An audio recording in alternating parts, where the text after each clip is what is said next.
اعوذ باللہ من الشیطان الرجیم بسم اللہ الرحمن الرحیم سورۃ ابراہیم بسم اللہ الرحمن الرحیم الف لام را۔ یہ نوٹ کیجئے، یہ جو 6 صورتیں آئی ہیں ان میں سے پہلی 3 میں الف لام را تھا، چوتھی میں الف لام را، درمیان میں میم اور آ گیا سورہ رات کے اندر الف لام میم را۔ پھر یہ 2 صورتیں ہیں جو الف لام را کی آ رہی ہیں، سورہ ابراہیم اور سورہ حجر۔ الف لام را کتاب انزلناہ الیک لتخرج الناس من الظلمات الی النور۔ یہ وہ کتاب ہے جو اے نبی ہم نے نازل کی ہے آپ کی طرف تاکہ آپ نکالیں لوگوں کو اندھیروں سے روشنی کی طرف۔ یہ نوٹ کر لیجئے، اندھیرے ہمیشہ میں نے عرض کیا قرآن مجید میں ظلمات جمع میں آئے گا، نور واحد میں۔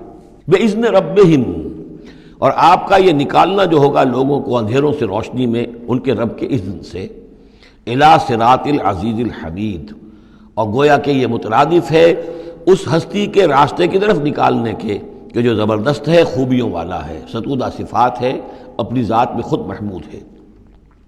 اللہ الذی لہ ما فی السماوات و ما فی الارض۔ سورہ رعد میں آپ نے دیکھ لیا کہ رسولوں کا تذکرہ نہیں آیا، کہیں وہ مضمون نہیں آیا، جس طریقے سے کہ سورہ انعام میں ہم نے دیکھا تھا، وہاں تو پھر بھی حضرت ابراہیم کا تذکرہ تھا اور کچھ اور انبیاء کے نام تھے، لیکن سورہ رعد خالص جو ہے سورہ رعد وہ التذکیر بآلاء اللہ پر مشتمل تھی۔ اس میں آپ دیکھیں گے ذرا مختلف انداز میں رسولوں کا تذکرہ ہوگا لیکن جمع کے صیغے میں، اور پھر حضرت ابراہیم کا ذکر بھی ہوگا، اسی لیے سورت کا نام بھی سورہ ابراہیم ہے۔ الف لام را کتاب انزلناہ الیک لتخرج الناس من الظلمات الی النور باذن ربہم الی صراط العزیز الحمید۔ اللہ الذی، اس اللہ کے راستے کی طرف نکالنا، الذی لہ ما فی السماوات و ما فی الارض، جس کے لیے ہے، جس کی ملکیت ہے ہر وہ شے جو آسمانوں میں ہے اور ہر وہ شے جو زمین میں ہے۔ وویل للکافرین من عذاب شدید، اور بڑی تباہی اور بربادی ہے اور مصیبت ہے کافروں کے لیے بڑے عذاب سے۔ الذین یستحبون الحیات الدنیا علی الآخرہ، وہ لوگ جو پسند کرتے ہیں دنیا کی زندگی کو آخرت کے مقابلے میں۔ اب یہ ذرا سول سرچنگ موقع ہے، ہر شخص ذرا اپنے گریبان میں جھانکے، کہیں یہ الفاظ ہم پر تو منطبق نہیں ہو رہے۔ ہماری ایلوکیشن کیا ہے، وقت کی، صلاحیت کی، قوت کی، اصل ایمبیشنز کیا ہیں، ترقی کہاں کرنی ہے، کس چیز کے حصول کے لیے دن رات ایک ہے، بھاگ دوڑ ہے، خون پسینہ ایک ہے، کس لیے؟ آخرت یا دنیا؟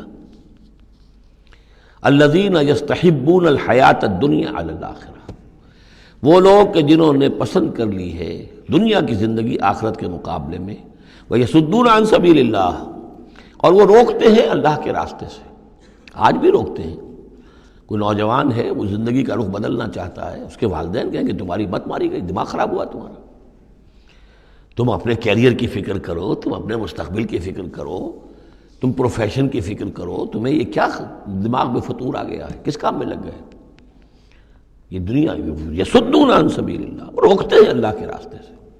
وَيَبْغُونَهَا عِوَجًا، اور اس کے اندر کجی تلاش کرتے ہیں، کسی نہ کسی طریقے سے ان کو موڑ کر لے جائیں۔ جن کاموں میں ہم نے اپنی زندگیاں گلا دی ہیں انہی کاموں کے اندر یہ بھی لگے رہیں۔ اولئک فی ضلال بعید، یقیناً یہ لوگ بہت دور کی گمراہی میں مبتلا ہو چکے ہیں۔ وما ارسلنا من رسول الا بلسان قومہ لیبین لہم، اور ہم نے نہیں بھیجا کسی رسول کو مگر یہ کہ اس کی قوم کی زبان ہی میں، یعنی اس کے پاس جو وحی آئی وہ اس کی قوم کی زبان میں آئی۔ حضرت موسیٰ کو کتاب دی تو عبرانی میں دی جو کہ اس کی قوم کی زبان تھی، اور کسی قوم میں جو بھی نبی آئے ہوں گے وہ اس قوم ہی کے اندر ان کے لیے کوئی بھی ہدایات آئی ہوں گی، وحی آئی ہوگی، نصیحتیں آئی ہوں گی، ان کی زبان میں آئی ہوں گی، لیبین لہم، تاکہ وہ پوری طریقے سے واضح کر دیں ان کے لیے۔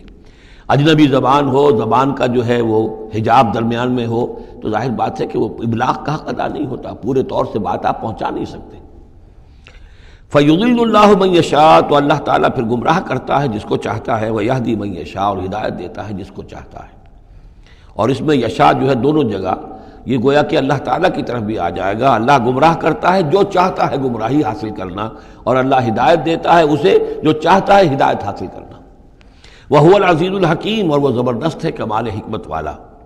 وَلَقَدْ أَرْسَلْنَا مُوسَىٰ بِآيَاتِنَا أَنْ أَخْرِجْ قَوْمَكَ مِنَ الظُّلُمَاتِ إِلَى النُّورِ، اور ان کو خبردار کرو، انہیں نصیحت کرو، انہیں یاد دہانی کرو اللہ کے دنوں کے حوالے سے۔ آج ہمارے اس درس میں وہ انباء الرسل کی اصطلاح بھی آ گئی جو کثرت سے میں استعمال کر رہا تھا، اور یہ تذکیر بأیام اللہ، اللہ کے دنوں کے حوالے سے تذکیر۔ یہ شاہ ولی اللہ دہلوی رحمۃ اللہ علیہ نے الفوض الکبیر میں قرآن مجید کے مضامین کی تقسیم کی ہے، تو ان میں سے مثلا ایک مضمون یہ ہے التذکیر بآلاء اللہ، اللہ کی نعمتوں اور قدرتوں کے حوالے سے، اس کی نشانیوں کے حوالے سے یاد دہانی۔ ایک التذکیر بأیام اللہ، اللہ کے دنوں کے حوالے سے، خاص وہ دن جن میں اللہ تعالیٰ کی طرف سے بڑے بڑے فیصلے جو ہیں وہ صادر ہوئے اور نافذ ہوئے۔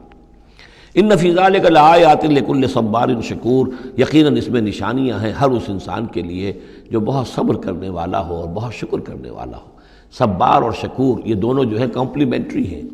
کوئی تکلیف آئے، ناگوار صورتحال ہو تو صبر کرے، کوئی نعمت ہے، خوشحالی ہے، فراوانی ہے، آسان ہے، آرام ہے تو پھر اس پر شکر کرے۔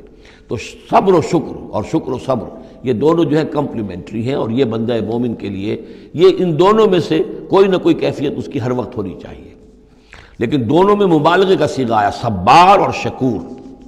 شکور بھی مبالغے کا صیغہ ہے، فعول کے وزن پر۔ وَإِذْ قَالَ مُوسَىٰ لِقَوْمِهِ اذْكُرُوا نِعْمَتَ اللَّهِ عَلَيْكُمْ إِذْ أَنْجَاكُم مِّنْ آلِ فِرْعَوْنَ، اور یاد کرو جب کہ کہا تھا موسیٰ نے اپنی قوم سے، یاد کرو اس نعمت کو جو اللہ کی ہوئی تم پر، جب کہ اس نے تمہیں نجات دی آل فرعون سے۔ یسومونکم سوء العذاب، وہ تمہیں مبتلا کر کیے ہوئے تھے بدترین عذاب میں۔ وَيُذَبِّحُونَ أَبْنَاءَكُمْ، اور تمہارے بیٹوں کو قتل کر ڈال دیتے تھے، ذبح کر ڈالتے تھے۔ وَيَسْتَحْيُونَ نِسَاءَكُمْ، اور تمہاری بیٹیوں کو، عورتوں کو زندہ رکھتے تھے۔ وَفِي ذَلِكُمْ بَلَاءٌ مِّن رَبِّكُمْ عَظِيمٌ، اور یقیناً اس میں تمہارے رب کی طرف سے تمہارے لیے بہت بڑی آزمائش تھی۔ وَإِسْتَأْذَنَ رَبُّكُمْ، اور جب یاد کرو جب کہ تمہارے رب نے اعلان کر دیا تھا لَإِن شَكَرْتُمْ لَأَزِيدَنَّكُمْ، اگر تم میرا شکر کرو گے، میرا حق مانو گے، میری نعمتوں کا حق ادا کرو گے تو میں اور دوں گا اور بڑھاؤں گا، میرے خزانوں میں کوئی کمی نہیں ہے۔ وَلَئِن كَفَرْتُمْ، لیکن اگر تم کفر کرو گے، کفران نعمت کرو گے، ناقدری کرو گے، ناشکری کرو گے، تو پھر ان عذابی لشدید، تو یقیناً پھر میرا عذاب بھی بہت سخت ہے۔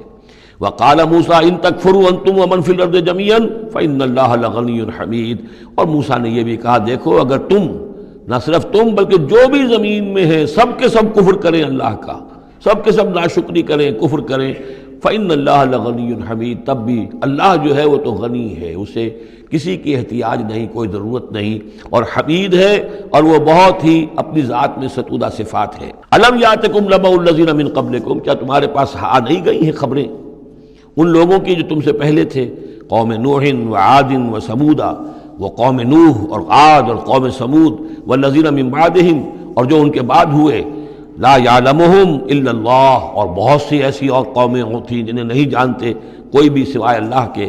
جاءتہم رسلہم بالبینات، ان کے پاس آئے ان کے رسول واضح نشانیاں لے کر، فردوا ایدیہم فی افواہہم، تو انہوں نے اپنی انگلیاں اپنے منہوں میں ڈال لیں، وقالوا انا کفرنا بما ارسلتم بہ، اور انہوں نے کہا کہ ہم تو جو کچھ تم نے دے کر بھیجا گیا ہے اس پر کفر کر رہے ہیں۔ وَإِنَّا لَفِي شَكٍّ مِّمَّا تَدْعُونَنَا إِلَيْهِ مُرِيبٍ، اور جو چیز کی تم ہمیں بلا رہے ہو جس چیز کی طرف، اس کے بارے میں ہمارے دلوں میں شکوک و شبہات ہیں۔